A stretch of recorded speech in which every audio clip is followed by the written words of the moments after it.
আজকে জনাব মাহমুদুর রহমানের সাক্ষ্যের মধ্যে অর্থাৎ আসামি শেখ হাসিনা এবং আসাদুজ্জামান খান কামালের আইনজীবীর জেরার জবাবে দুটো উল্লেখযোগ্য বিষয়। একটি হচ্ছে যে বাংলাদেশের রাজনীতিতে ভারতের যে ইনফ্লুয়েন্স, ভারত উল্লেখ করেছেন যে সাবেক পররাষ্ট্রমন্ত্রী আব্দুল মোমেন উল্লেখ করেছিলেন যে বাংলাদেশের সাথে ভারতের সম্পর্কটা স্বামী স্ত্রীর মতো। আওয়ামী লীগের, খুনি লীগের, জঙ্গি লীগের জন্ম ভারতে, তাদের মৃত্যু ভারতে হবে। বাংলাদেশে তাদের কোনো শিকড় নাই। দেখেন এখন তাদের নতুন নেতৃত্ব আনতে চায় সজীব ওয়াজেদ জয়দিল আমেরিকায় বৈশা, আর নিজে দিল্লিতে আছে না নাই তাও তো জানি না। এখন কোন অবস্থায় আছে, চিতে আছে, কবরে আছে, নাকি ট্রমায় আছে, নাকি নাই। লকডাউন করে কি করেছেন? আপনি কি মনে করেন এই লকডাউন আপনাদের মানে এটা সাকসেস? নাও, এটা বরং আরো যারা শান্তিতে দুই একজন রয়ে গেছে এদেরকে বিতরণ করার প্রক্রিয়া এবং কুপরামর্শ এবং টাকা পয়সা দিয়ে এনেছেন, এবং একদম গরিব গড়ের লেখাপড়াহীন ছিন্নমূল এবং রাস্তার বলতে গেলে আপনি আমাদেরকে নেগেটিভ ভাষায় বলি ঠুকাই জানি এদেরকে নিয়ে এসে আপনি লকডাউন পালন করবেন। এভাবে লকডাউন করা যায়? এই লকডাউন যায় দাঁড়াবে কি জানেন? হ্যাঁ না ভোটে। এখন অনেক রকম আলোচনা হবে, শেষে যায় দাঁড়াবে শুধু হ্যাঁ আর না, হ্যাঁ ক খ গ ঘ সবকিছুর মধ্যে হ্যাঁ আর না এক জায়গায়। হ্যাঁতে আছেন না নাতে আছেন, আপনার দলের লোক আপনার বুঝাই দিবে না, না বলিস তুই, না লিখে দিবি, নাতে ঠিক দিবি। আর যারা হ্যাঁ পক্ষের তারা কানে কানে বলে দিবে তোরা এত কিছু পড়ার দরকার নাই, খালি হ্যাঁতে টিক দিয়ে চলে আসবি। আসসালামু আলাইকুম, এবিসি টাইম নিউজে আপনাকে স্বাগতম। দর্শক, শেখ হাসিনার রায় 13 তারিখে না হয়ে কেন 17 তারিখে করা হলো? কেননা ডক্টর ইউনূস স্যার জানে যে আওয়ামী লীগের যে ক্ষমতা, আওয়ামী লীগের যে পাওয়ার কে দেখাতে পারবে, তারা 13 তারিখে কি পরিমাণ জনসমর্থন আছে সে ইতিমধ্যে কিন্তু বাংলাদেশের জনগণ বুঝতে পারছে। আর সেই জন্য বাংলাদেশের জনগণ সর্ব অবস্থায় সর্ব জায়গায় প্রস্তুত ছিল, শুধু ব্যাট নিয়ে, বাট বল কিন্তু নিয়ে না। কেননা বল হলো আওয়ামী লীগ। সাথে যারা আমাদের চ্যানেলটি সাবস্ক্রাইব করেছেন তাদেরকে অসংখ্য ধন্যবাদ। যারা এখন আমাদের চ্যানেলটি সাবস্ক্রাইব করেননি, ভালো লাগলে চ্যানেলটি সাবস্ক্রাইব করতে পারেন। অবশ্যই ভিডিওটি না টেনে শেষ পর্যন্ত দেখতে থাকুন, কেননা ভিডিওর মধ্যেই বিস্তারিত আলোচনা করা হয়েছে। চলুন ভিডিওতে একটি লাইক, একটি কমেন্ট, একটি শেয়ার দিয়ে দেখে আসি আজকের ভিডিওর বিস্তারিত। যে রিয়াকশনটা ছিল সালাউদ্দিন আহমেদ স্যারের, আয় হায়, ওই রিয়াকশনটা তো পুরাই ছিল আবার প্রতারণার মতো। হ্যাঁ, কারণ উনি বলছিল এখানে উনি সিগনেচার করতেই পারেন না, এটা ভুল ভুল সিগনেচার করছে, এটার কোনো অধিকার নাই ওনার, এরকম জাতীয় একটা কথা বলছে। যাই হোক, মানে মাইনা নেয় নাই, কিন্তু সন্ধ্যার সময় দেখা গেছে স্বাগতম স্বাগতম। আবার এদিকে দেখেন যারা বলছিল ঘি যদি সোজা আঙুলে না আসে আঙুল বাঁকা করব এবং ঘি আমাদের লাগবেই, সে ঘিটা কি ছিল? হ্যাঁ না ভোট। নির্বাচনটার আগে, মানে জাতীয় নির্বাচনের আগে হ্যাঁ না ভোট, এবং এই নভেম্বরই চাইছিল। আরো 4-5টা দাবি ছিল, কিন্তু এটা ছিল প্রথম দাবি। কিন্তু আজকে ওনাদের রিয়াকশন কি? একটু ঠান্ডা ঠান্ডা, একটু ঠান্ডা ঠান্ডা। মনে হয় মাইনা নিবে, মাইনা না নিয়ে কোনো উপায় নাই। কারণ কি জানেন, আপনারা নিজেরা কেউ তো সমঝোতায় আসতে পারেন নাই, একটা জায়গায় আসতে পারেন নাই। ইউনূস স্যার তার খেলাটা খেলা দিছে। কিভাবে খেলাটা খেললো? ওনার মেইন টার্গেটটা কি ছিল বলেন তো?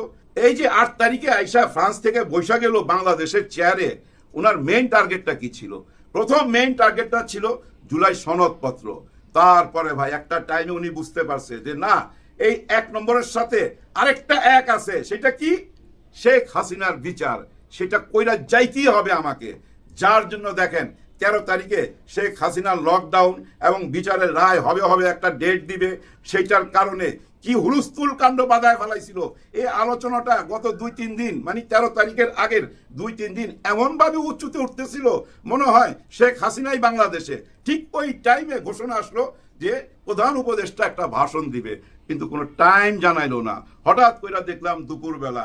আমরা অতীতে দেখে আসছি সবসময় বিকালটা বাইছা নেয়, বিকালে উপদেষ্টা এবং প্রধানমন্ত্রীরা ভাষণ দেয়। এটা হঠাৎ দুপুরে। দুপুরে কেন? টোটাল আলোচনাটা যেন উনাকে নিয়ে হয়। হ্যাঁ, ডক্টর ইউনূস স্যার ভাষণ দিবে, আর ওইটা সারা বাংলাদেশ কেন, সারা বিশ্ব থেকে যে যেখানে বাঙালি আছে, আমাদের প্রবাসী ভাই বোনেরা ওইটা তো দেখবেই। সবাই মনটা চলে গেল ওইখানে। 13 তারিখে লকডাউন ভুইলা গেল। শেখ হাসিনা এখানে ফেলুর ভাই। উনার মেইন টার্গেটটা কি ছিল জানেন? শেখ হাসিনার এইটা আটকানো না, উনি তো জানেই রায় হবেই, কিন্তু একটা রাজনীতি করতে চাইছিল। সেটা কি জানেন? ওই যে ওনার দলকানা, যারা দলকানা না ঠিক, এটা তো টাকা দিয়া করছে। আমরা তো দেখছি এর মধ্যে 50,000 টাকা দিলে 2টা বাসে আগুন, এবং আরেকজন 500 টাকা না 1000 টাকা নিয়ে ক্ষমা চাইতেছে, বলতেছে যে ভাই আমি ওদের নাম বলতে পারবো না। আরো 10-12 জনের নাম জানে যে আমি যদি নাম বলি আমারে মাইরা ফালাইবো। আমার কাছ থেকে তাদের নাম শুনতে চায় না ভাই, আমারে মারেন অসুবিধা নাই, নাম বলতে চায় না। বুঝছেন তো? কারণ জানের মায়া। পুলিশ ছেড়ে দিলে ওদের কাছে গেলে তো ভাই ওরা মাইরা ফালাইবো তারে নাম বললে। দেখছেন কি অবস্থা দেশের ভিতরে ভিতরে, কিন্তু ডক্টর ইউনূস স্যার কিন্তু এইসব টেনশন করে না। উনার মুখে কিন্তু হাসি, কনফিডেন্স কি বলে কিভাবে দেখেন না, সুন্দর একটা নির্বাচন হইতেই হবে এবং এই নির্বাচনটা সবাই ঈদের মতো উপভোগ করবে। ঈদ আসতেছে, ঈদের আগে আরেকটা ঈদ, চিন্তা করেন। তার মানে কি কোনো একটা বিশ্বাস তো উনার আছে, আর ওই বিশ্বাসটা কি জানেন, ওই যে 17 তারিখে বিচারের রায়টা হয়ে যাবে, যেটা উনার মেন টার্গেট। আর মেন টার্গেট কি? জুলাই সনদপত্রের ঘোষণা। ঘোষণা তো হয়ে গেছে ভাই, আপনারা কি দেখতে পাচ্ছেন না? নিশ্চয়ই দেখতে পাচ্ছেন। হ্যাঁ না ভোটের মধ্যে ঘোষণা চলেই আসবে, আর ওই হ্যাঁ না ভোটের মধ্যে হ্যাঁ জয়যুক্ত হবে। এটা মাথায় রাখেন, হ্যাঁ জয়যুক্ত হবে। কেন বলতেছি? কারণ কি জানেন, মানুষ ওই যে পথ শিশুর কথা ভুলে নাই। আমরা রাজনীতিবিদরা ভুলে যেতে পারি, ওই যে পথ শিশু 5 লিটারের পানি টাইনা নিয়ে যায় সবাইকে খাওয়াইতেছিল, তাদের কথা ভুলতে পারে না। ওই যে একজন বৃদ্ধ ইট ভাঙতেছিল আর সবার হাতে ইট তুলে দিতেছিল, আর ওদিক থেকে গুলি আসতেছিল। এই কথাগুলা সাধারণ মানুষ ভুলে নাই তো ভাই। সাধারণ মানুষ ওই হ্যাঁকেই ভোট দিবে। তার মানে কি জানেন, হ্যাঁ জয়যুক্ত হবে। এরপরও কিন্তু ভাই আরো অনেক সংস্কার হয়েছে, যেমন পিআর সিস্টেম, উচ্চ কক্ষ। আবার সেটাও কি জানেন, এই যে আমরা যে ভোট দিব ওই ভোটের সংখ্যা অনুযায়ী, অর্থাৎ আমাদের ভোটটা গণনা কইরা ওইখান থেকেই উচ্চ কক্ষের জন্য 100 জন বাছাই করা হবে। দেখছেন সংস্কার তো হয়েছে, এইটাও মাইনা নিতে বাধ্য। কিন্তু এইটা ছিল আবার জামাতের দাবি, সেখানেও কিন্তু পূরণ করছে।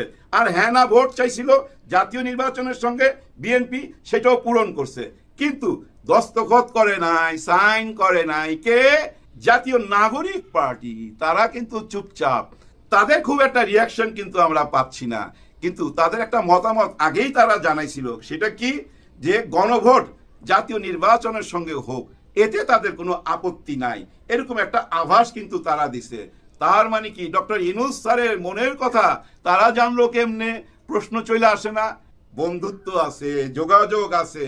ডক্টর ইউনূস স্যার কি কি বলবে এইটা কিন্তু ওনারা জানে বলেই আগে থেকেই এই ব্যাপারে কোনো জোর দেয় নাই। যে জোরটা দিছিল জামাতে ইসলাম এবং 8 দল, ওই জোরটা কিন্তু এনসিপি দেয় নাই। এনসিপি এখন চুপচাপ কেন? কারণ ওই যে জুলাই সনদপত্রের ঘোষণা হইতে কোনো রকম বাধা নাই। এই নির্বাচনের পরে এই দায়িত্বটা কাদের উপরে পড়বে জানেন? ওই যে পিআর সিস্টেমে যারা উচ্চ কক্ষে যাবে ওই 100 জনের উপরে পড়বে।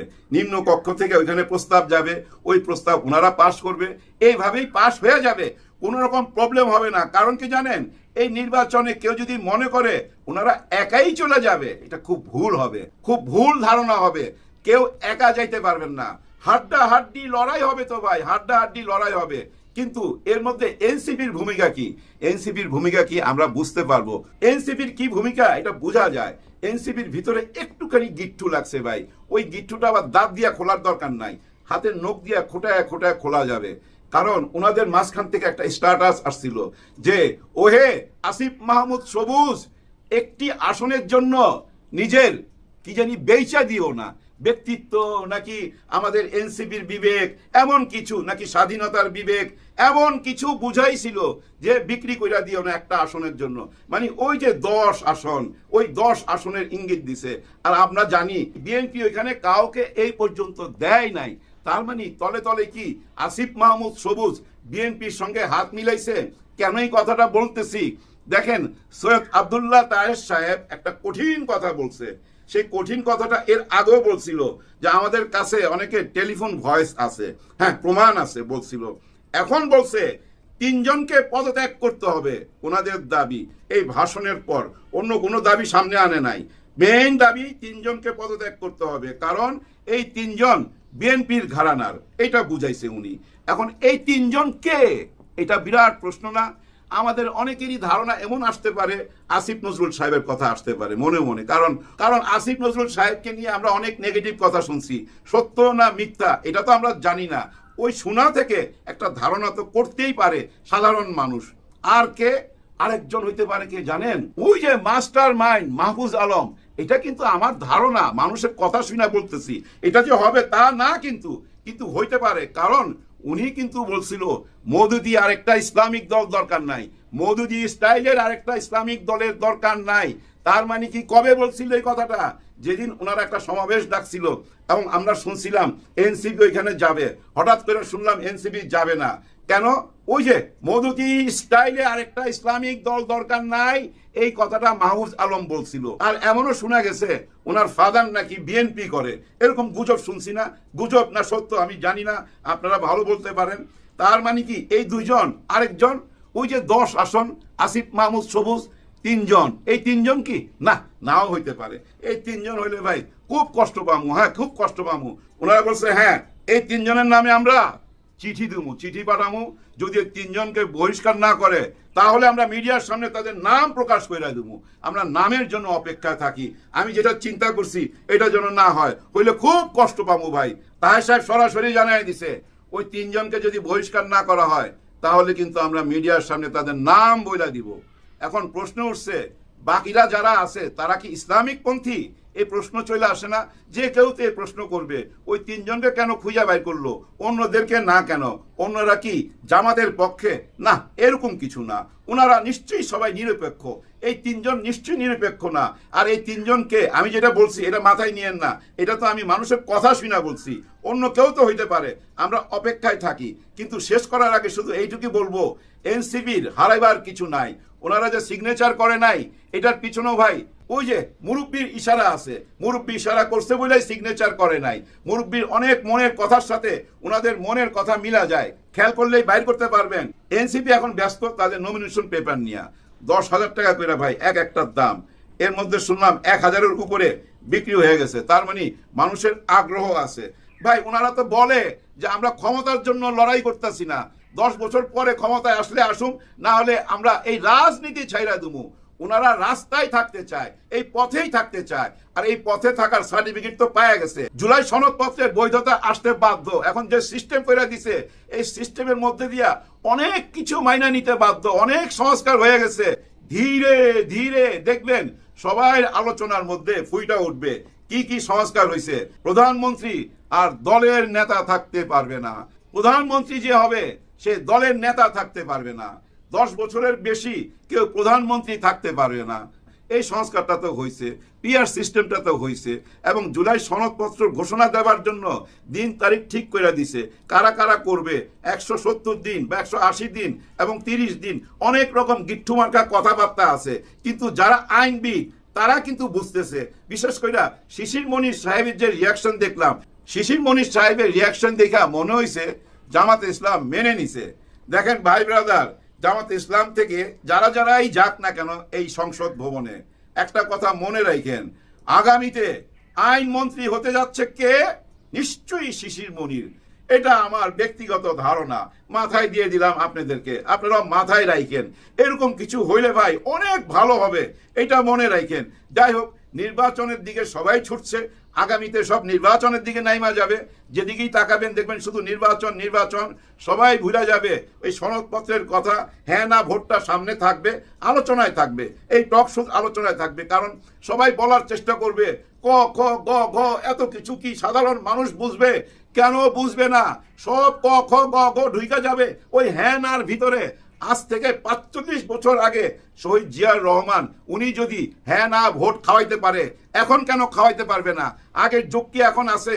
এখন তো ভাই পুরো দুনিয়াটাই হাতের মুঠায়, তাই না? এখন কেন বুঝবে না? নিশ্চয়ই বুঝতে পারবে ভাই, নিশ্চয়ই বুঝতে পারবে। অনেকে এইসব বলার চেষ্টা করতেছে ডক্টর মোহাম্মদ ইউনূস স্যার একটা এক্সিট পয়েন্ট চাচ্ছে, বিএনপির সাথে হাত মিলায় ফেলাইছে, বিএনপির পক্ষেই সবকিছু বলছে, আরেক পক্ষে বলতেছে জামাতের পক্ষে বলছে, আরেক পক্ষ বলতেছে এনসিপি কেন চুপচাপ। তার মানে কি কোনো একটা ব্যাপার আছে? হ্যাঁ ভাই, এনসিপির সাথে কোনো একটা তো ব্যাপার নিশ্চয়ই আছে। আমরা তো এখন ভুলে গেছি কিংস পার্টি কিংস পার্টি, কিন্তু ভুলা যায় না ওই কিংস পার্টিটা মাথায় রাখেন। হাসনাতদের, নাহিদদের, তাদের হারাইবার কিছু নাই ভাই, কিচ্ছু নাই। এই ইতিহাসের পাতায় তাদের নাম লেখা হয়ে গেছে। তাদেরকে কে বান্দির পুত কইলো, কেডা ফকিন্নির পুত কইলো, কেডা রাজাকার কইলো, কমেন্ট বক্সে কেডা কে গালি দিল, ইতিহাসে কমেন্ট বক্সের কথাও লেখা থাকে না। কে গালি দিছে, কে বান্দির পুত বলছে, কে রাজাকার বলছে, এগুলো লেখা থাকবে না। লেখা থাকবে এই নাহিদদের কথা, হাসনাতদের কথা থাকবে ভাই। বেয়াদব বলেন আর বান্দির পুত বলেন, যার যা ইচ্ছা তাই বলেন, কোনো কিচ্ছু যায় আসে না। ইতিহাসে ওদের নাম লেখা হয়ে গেছে। রক্তের নাম কেউ মুছতে পারবেন না। যারা রক্ত দিছে, যারা শহীদ হয়েছে, তাদের নাম কেউ মুছতে পারবেন না। যেভাবে ৭১-এ যারা রক্ত দিছে, এই দেশকে স্বাধীন করছে, তাদের নাম কি আমরা মুছতে পারছি? না, নাম মুছতে পারি নাই। ঠিক তেমনি ২৪ কেউ মুছতে পারবেন না, এটা লেখা রাখেন। ডক্টর ইউনূস স্যার সব ব্যবস্থা কইরাই এই নির্বাচনটা দিছে। ১৭ তারিখেই ওনার টার্গেট ফুলফিল আপ হয়ে যাবে। ওই যে বিচারটা শুরু হয়ে গেল না ১৭ তারিখে, আর থামাইতে পারবেন না। এরপরে একটা কইরা কিন্তু বিচারের দড়িতে চলে আসবে। এটা কেউ থামাইতে পারবেন না। আর থামাইতে পারবেন না কি? এই যে সিস্টেমটা উনি চালু করে দিয়ে গেছে, এই সংস্কারের মধ্যে ৮৪টা সংস্কারের মধ্যে ৩০টা তো সবাই একমত। আর যেগুলো নোট অফ ডিসেন্ট আছে, ওগুলারও ভাই অনেক গিট্টু আছে। ওই গিট্টুগুলা নখ দিয়া খুইলা ফেলায়েন, সবাই এক হয়ে যান, মিলা যান। আর কোনো রাস্তা নাই, সব রাস্তা বন্ধ করে দিচ্ছে ডক্টর মোহাম্মদ ইউনূস স্যার। ওনাকে নিয়ে এখন শুধু সমালোচনাই করতে পারবেন, আর কিছু করতে পারবেন না। যে ঘোষণা দিয়া ফেলাইছে, বাকিটা হইল নির্বাচন কমিশনার। উনি এখন তফসিল ঘোষণা করবে এবং নির্বাচনের দিন ঘোষণা করবে। সবচেয়ে big blow for Sheikh Hasina বা শেখ হাসিনার বিপক্ষে গেছে যে রিপোর্টে, সেটা কি বলেন আমি আপনাদেরকে বলি। মনে রাখবেন এখানে রিপোর্ট নয়, they have drawn the conclusion, অর্থাৎ they are giving you witness. অর্থাৎ এখানে BBC giving you the witness, you know what, this person is this person have done that. So আপনার এই যে মানে আপনার ইন্ডিভিজুয়ালি আপনার সিঙ্গেলড আউট করা, তারা they have singled out this issue. You know, they clearly said that she has committed crimes against humanity, that according to the United Nations, right? আরও একটা মারাত্মক জিনিস যেটা বিবিসি বলেছে, মনে রাখবেন বিবিসি এটা প্রচার করেছিল, মানে তাদের মানে আপনার ফরেনজিক এভিডেন্সের মাধ্যমে তারা এস্টাবলিশ করেই তারা মানে প্রকাশ করেছিল। সেটা কি তারা লেখছে, দেখেন আমি আপনার এখানে বলি, এখানে এটা হচ্ছে মানে শেখ হাসিনার বিরুদ্ধে যাওয়া সবচেয়ে বড় প্যারাগ্রাফ বা ইনফরমেশন বা statement in this report. Let me tell you which one. A leaked audio clip suggested that she had ordered security forces to use lethal weapons against protesters. She denies ever issuing an order to fire on unarmed civilians. কিন্তু BBC এখানে কি বলছে যে leaked audio, and they didn't express any, or they were not, doubtful about that.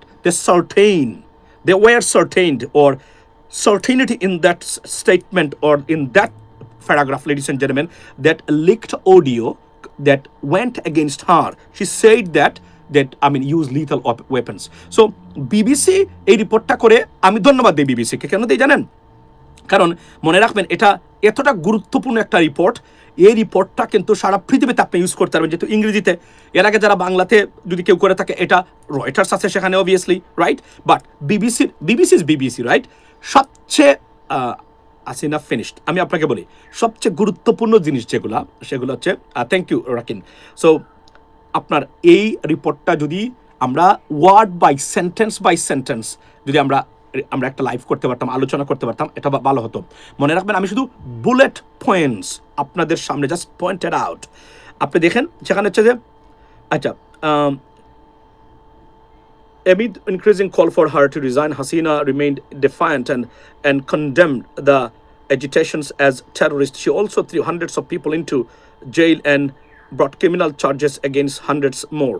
আচ্ছা, আমি Hasina who has been tried in, সে বলেছে যে সে তার সাথে জড়িত না, কিন্তু প্রশ্ন হলো যে লিকড অডিও আর অথরিটারিয়ান এই দুটো জিনিসের মধ্যে বিবিসি প্রমাণ করেছে শেখ হাসিনা এই মানে অর্থাৎ কতটা ব্রুটাল এবং সেই খুন ধরনের মানুষ ছিলেন বা হেড অফ স্টেট